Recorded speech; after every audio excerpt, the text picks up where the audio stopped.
I always thought love would be enough to keep me grounded. Daniel Hayes loved me with a quiet devotion that felt almost too pure for the world we lived in. We had built our tiny apartment into a safe haven, somewhere his warmth balanced my restless energy.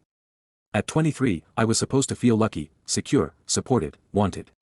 Instead, I felt trapped by how good things were, afraid of how easily I could ruin them. My name is Axel Cole, and I've always had a dangerous desire for excitement. Risks gave me a pulse, a reason to breathe harder, a rush that love alone couldn't always offer. When Daniel worked night shifts, the silence felt suffocating. I hated the guilt before doing anything wrong. I hated even more how thrilling that guilt felt. Friday night was one of those nights. Daniel had left hours ago, kissing me softly before heading to the hospital where he worked. I told myself I would sleep early. I lied to myself before lying to him. I grabbed my jacket, whispering to the empty room that I'd just take a short walk. Fresh air, nothing more. But I knew where my feet were taking me, a late convenience store a few blocks away, near the area cops liked to patrol. I didn't know what I was looking for. Maybe a gaze that lingered too long. Maybe attention that wasn't good for me.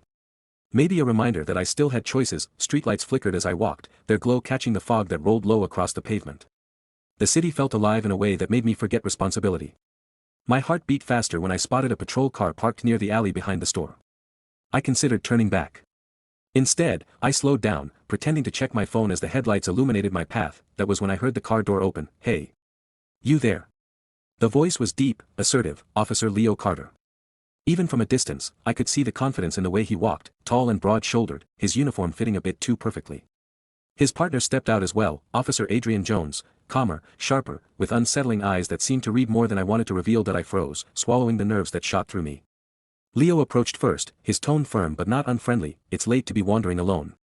"Everything okay?" he asked. "Yeah," I replied, attempting a casual laugh. "Just getting some air." Adrian's gaze tracked my every move. "Got some ID on you?" My hands trembled slightly as I handed over my card.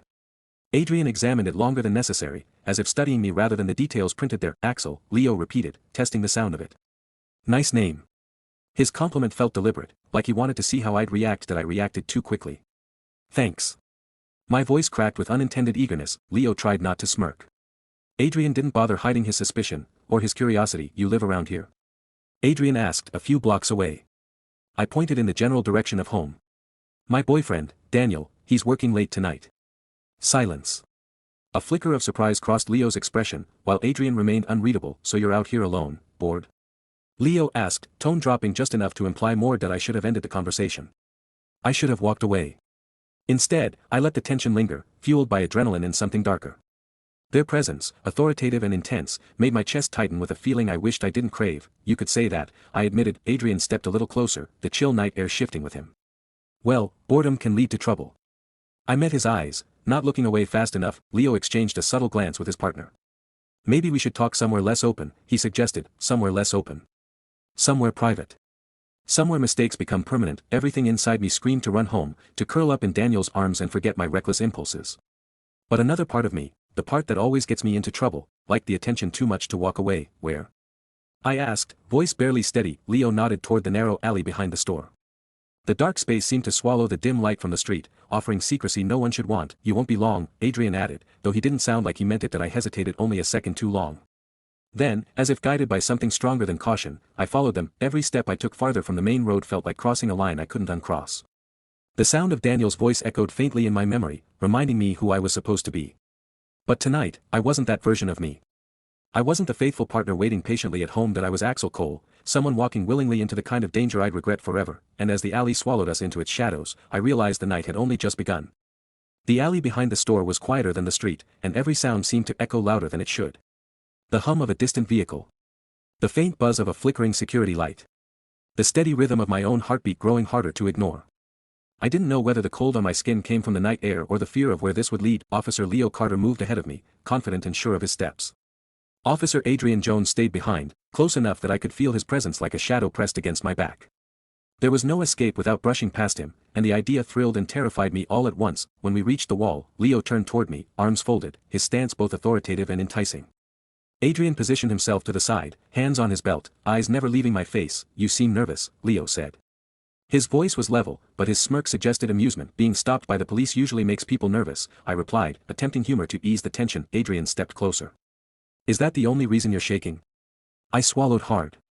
What other reason would there be? Leo leaned in a little, lowering his voice. Some people like attention from authority. It gives them a rush. Heat crept up my neck, exposing what I tried to hide. Their instincts were sharper than I'd hoped. Relax, Adrian said, though his tone made relaxing impossible. We're not here to arrest you. We just want the truth. Why come out this late? What were you looking for? I hesitated. Honesty would only make this worse, but lies felt pointless under their gaze. Sometimes I just want to feel something intense. I forced a breath. Daniel loves me. He deserves better than the side of me that needs chaos to feel alive. Leo's expression softened, only slightly. So you stepped out to find trouble. My chest tightened. I didn't plan anything. But you hoped something would happen, Adrian countered. He wasn't guessing, he was certain that I didn't respond. Silence confessed everything. Leo glanced at Adrian again, as if silently agreeing on what came next. Adrian stepped forward, closing the remaining space. Hands against the wall, he instructed, his tone professional but edged with something more that I froze, unsure if this was a real order or a test. Leo raised an eyebrow. Do you want us to treat this like a routine search, or is this what you were looking for? My pulse hammered painfully. I knew the smart choice: walk away, apologize, run home to Daniel and pretend this never happened. Instead, I turned toward the brick wall and placed my hands flat against it, fingers trembling. Adrian's gloved touch grazed my lower back first, light but deliberate. Every nerve in my body sparked. His breath hovered near my ear as he patted me down, slow enough that it didn't resemble protocol. Leo observed, arms still crossed, jaw tight with control. You're responsive, Adrian murmured. That I shut my eyes, shame and desire twisting together. This is wrong, I whispered. Leo stepped closer, voice low. Then say stop. The challenge hung in the air. One word and everything would end. One word and Daniel would never have to know what I almost did that I didn't say it. Adrian's hands continued their exploration, professional boundaries blurred into something far more dangerous. My body betrayed me with every shiver and every held breath. Leo finally joined, his fingers beneath my jaw, turning my head to meet his gaze. You're not as innocent as you pretend, he said. His tone wasn't cruel, it was knowing. I never pretended, I managed. Leo's face hovered close enough that I could smell the subtle hint of mint gum on his breath. He didn't kiss me, but the potential was a force all its own.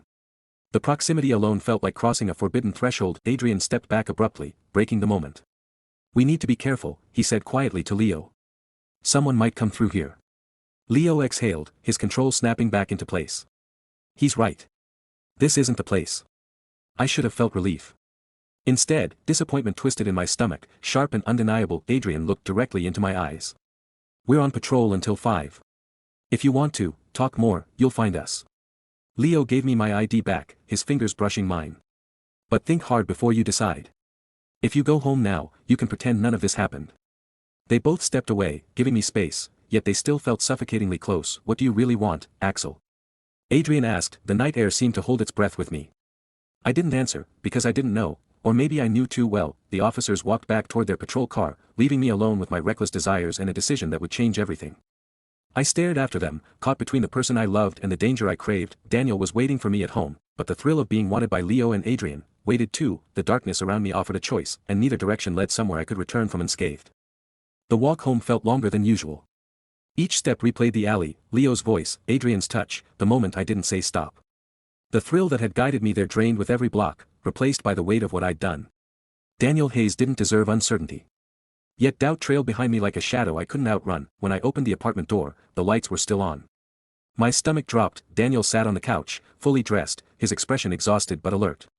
His eyes met mine immediately. There was no smile. No relief.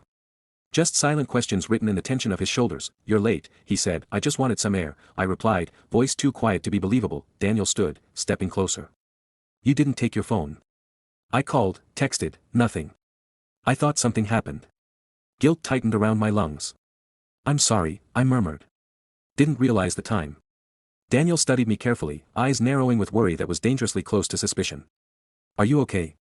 You look shaken. I forced a hollow laugh. Just cold. He reached out to pull me into his arms, but I flinched, too fast to hide. Daniel froze. The pain flashing across his expression was worse than anything the officers could have inflicted. What's going on, Axel? His voice cracked, just enough to reveal fear. My throat burned.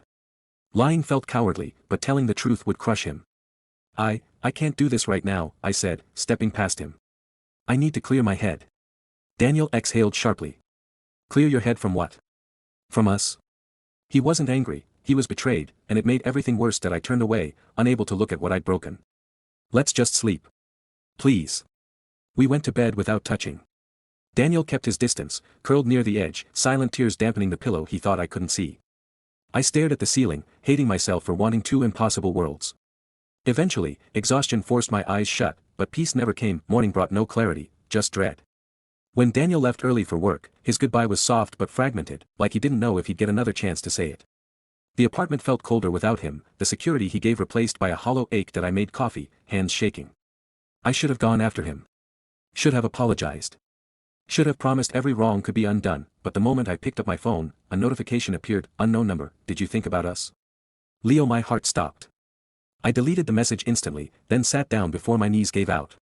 The officers hadn't forgotten. They were giving me a chance to choose again, and that terrified me. Another message followed, Adrian, we're near the market on 5th. If you want to talk.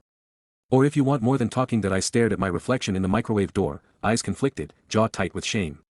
I should have blocked them. I should have run to Daniel and confessed everything. Instead, I typed back, I can't. I shouldn't, Adrian replied within seconds, but you want to. The truth hit like a punch. They saw the weakness I tried to hide. They saw the hunger I barely admitted to myself. Before I could respond, the door knock startled me. My pulse spiked. Maybe Daniel forgot his keys.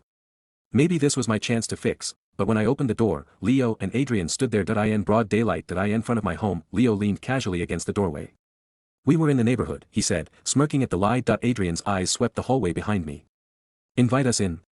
I blocked the entrance with my body. Daniel lives here. You need to leave. Leo's smirk faded into something more serious. We're not here to ruin anything, Axel. But you didn't walk away last night. And you didn't want to, Adrian added, their words cut straight through every barricade I'd tried to rebuild overnight. I hated that they were right, that I took a step back, not to let them inside, but because my own restraint was slipping. Please, just go. For a moment, none of us moved. Then Adrian nodded slowly. Think carefully next time. Desire always has a cost. Leo gave me one last look, intense enough to leave a mark. Then they turned and walked away. The door closed with a soft click, but the silence afterward felt like a scream. I slid down to the floor, breath shaking, heart unraveling. Daniel's love was still here, but so was the temptation to destroy it. And now both choices knew where I lived. There was no going back.